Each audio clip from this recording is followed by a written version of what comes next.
da revista Placar. Queria que você falasse um pouco sobre o jogo de hoje, né? O pessoal que assistiu achou um jogo ruim, né? E por que foi um jogo ruim na tua visão, ou não foi um jogo ruim? E queria que você falasse também rapidinho sobre o Luiz Araújo. Se ele, a questão dele é física, você está desculpa, ele está com alguma questão física e você está tendo esse controle de minutagem em relação a ele, ou realmente é uma opção por deixar ele mais assim no banco de reservas? É um jogo ruim. Não, na verdade é um jogo difícil. Fla-Flu nunca é fácil. Fla-Flu é um jogo truncado, onde o adversário sempre tem as suas armas, tentam destruir as nossas jogadas, tentam marcar e fazem bem. Não é fácil jogar contra o Fluminense, que não tem nunca o peso do Flamengo de ter que dominar o jogo, de ter que se impor e tudo mais. Então sempre é mais fácil destruir do que construir, né? Então fizeram bem, fizeram uma grande marcação, anularam bastante os nossos meio-campistas, mas mesmo assim acredito que as chances mais claras foram nossas. A maior parte do volume do controle do jogo foi nosso. Eu não lembro de uma chance assim clara deles. E é só o primeiro dos jogos contra o Fluminense que nós vamos ter durante o ano, que vão ser vários jogos contra eles. Então, como eu falei, nunca é fácil. Valorizo bastante o esforço dos meus jogadores e tudo que aconteceu durante o jogo, as adaptações, as mudanças e tudo que eu pedi eles fizeram.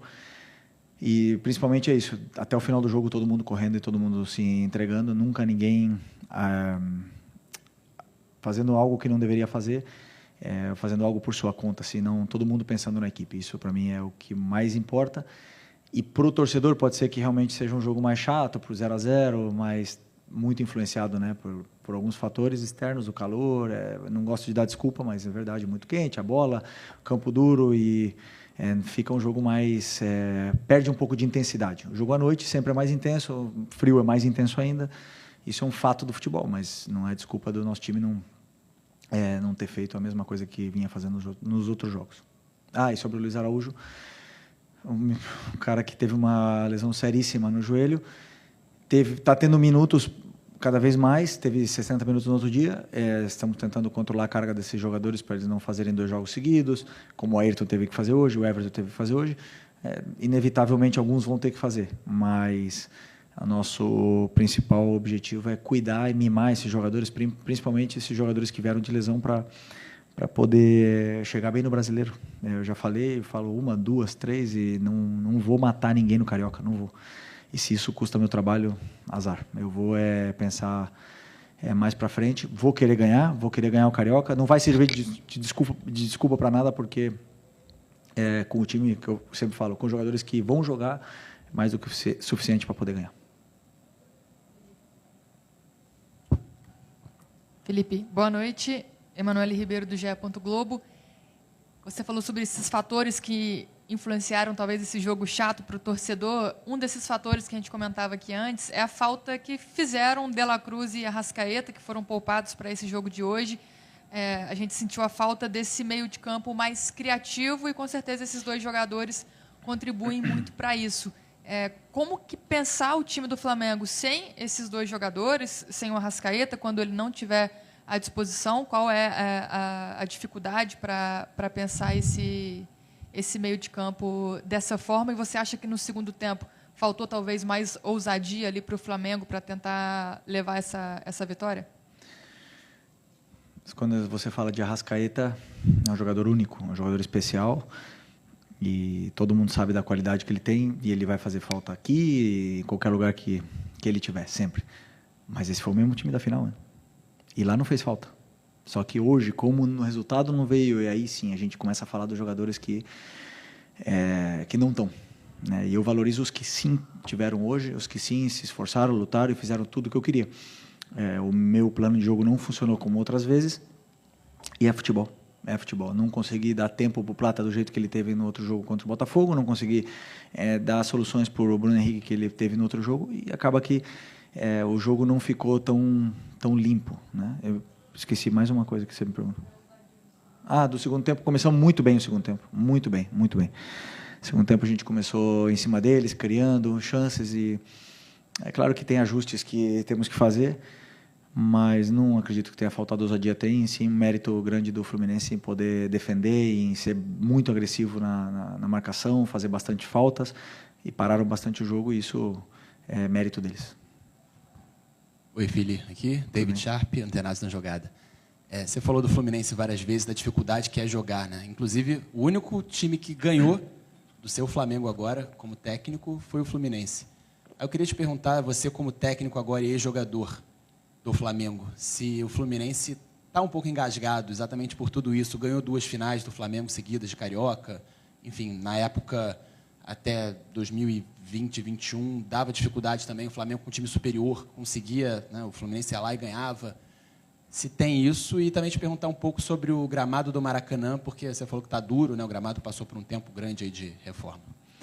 Sempre, como eu falei, um clássico sempre é difícil jogar. Tem esse contexto, né? Os jogadores que não estavam tão bem do Fluminense, eles aparecem, eles crescem nesses momentos. Então a gente vê a melhor versão de Martinelli, de Arias, o próprio Fuentes, lateral esquerdo, fez um grande jogo.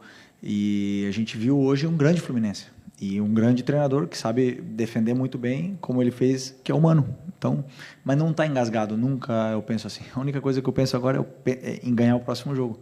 E assim eu vou para frente, pensando para frente, não fico remoendo e nem tentamos. Como eu falei, é a primeira vez que a gente joga contra o Fluminense durante o ano, e vão ser mínimo 4, né?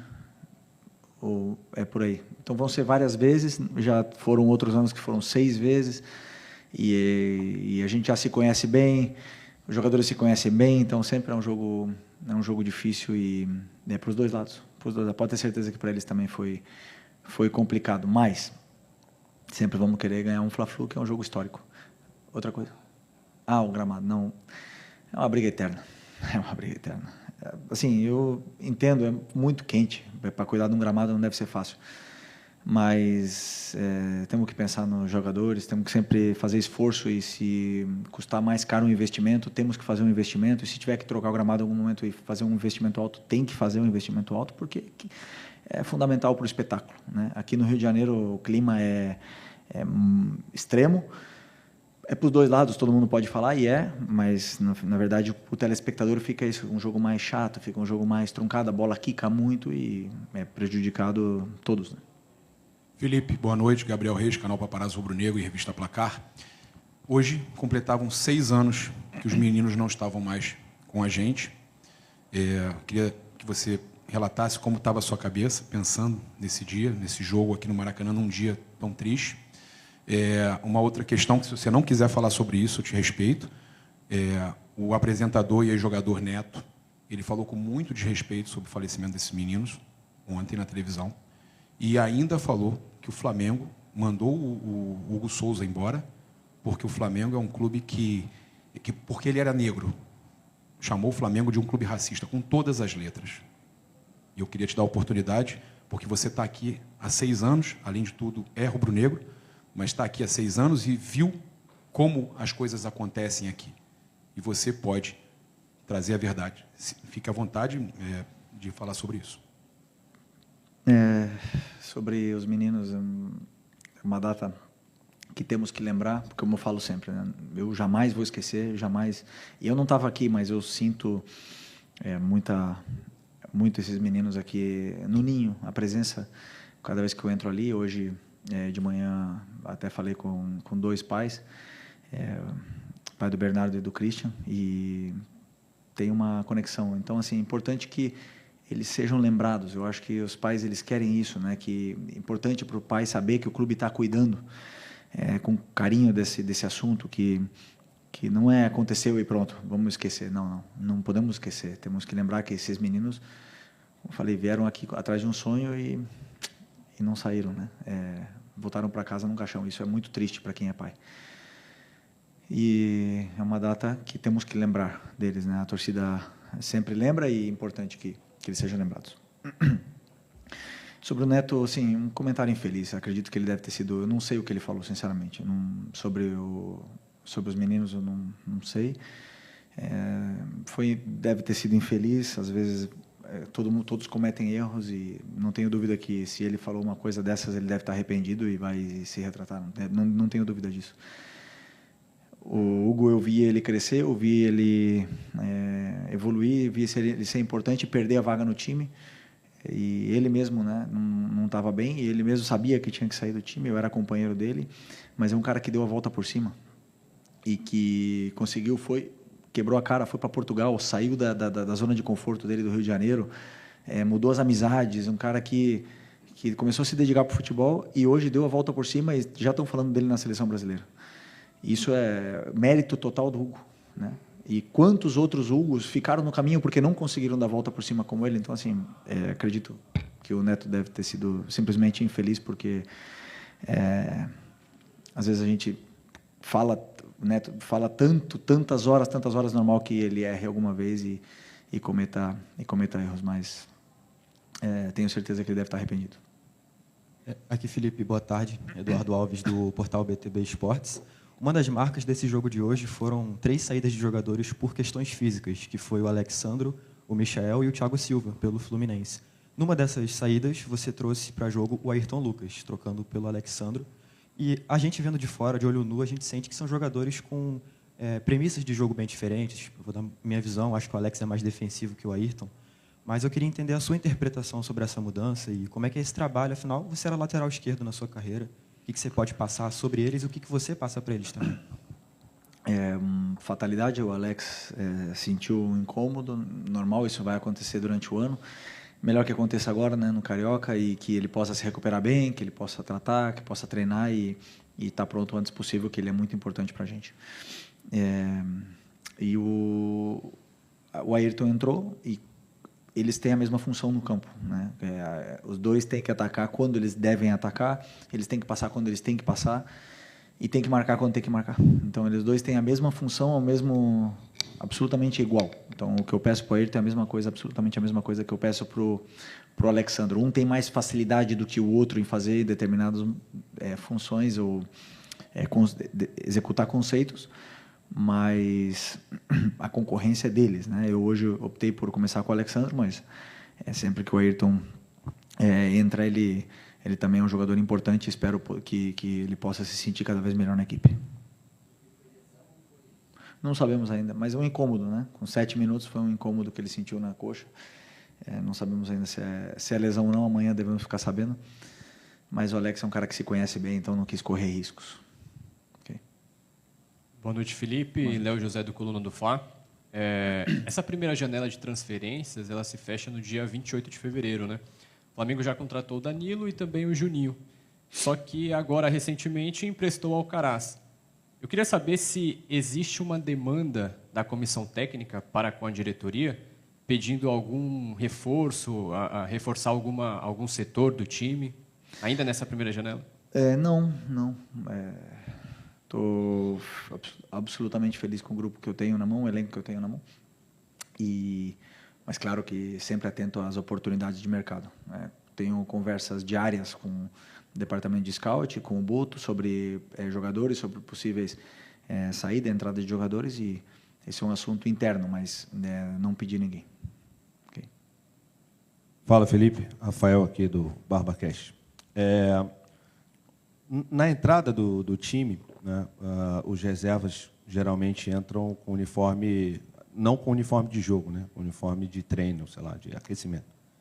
E o Ayrton, eu percebi que ele entrou com uniforme de jogo. Havia alguma suspeita, alguma coisa em relação ao Alexandre no começo, ou foi só coincidência mesmo? Porque o Alexandre saiu rápido, enfim. Não sabia disso. Não tinha nada.